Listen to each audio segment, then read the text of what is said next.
আজকে আমি রোস্ট কিভাবে রান্না করি তার রেসিপিটা দেখাচ্ছি। দেখেন, প্রথমে মাংস ভেজে নিয়েছিলাম, তারপরে মরিচ, পেঁয়াজ পরিমাণ মতো সবগুলো নিয়ে নিয়েছি, এগুলো দেখতেই পাচ্ছেন।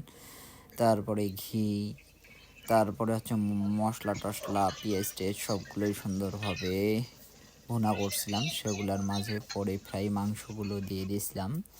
দেওয়ার পরে কিছুটা সময় নাড়াচাড়া করছিলাম। করার পরে দেখা গেছে যে আমি যখন মাংসটা আমার কিছুটা ভুনা হয়ে গেছে, তারপরে আমি সেখানে পরিমাণ মতো দুধ মিক্সড করি। এখন আপনারা দেখতেই পাচ্ছেন যে আমি কিভাবে কতটুকু দুধ মিক্সড করেছি, সেটা আপনারা দেখতেই পাচ্ছেন। এই দুধ দেওয়ার পরে তারপরে আমি সেখানে কি করছিলাম যে কিছুটা সময় আবার কড়াইয়ের মধ্যে রেখে দিই। রেখে দেওয়ার পরে আবারও কিছুটা সময় কষাই দুধের মধ্যেই কষাই। পানি-টানি আমি কোনো কিছু ইউজ করি নাই, যার কারণে এত সুন্দর ফ্লেভার এসেছে এবং খুব সুন্দর স্বাদ হচ্ছে। আপনারা বাসাবাড়িতে ছোট বাচ্চাদের বিভিন্ন ধরনের রেসিপি তৈরি করে খাওয়াতে পারেন।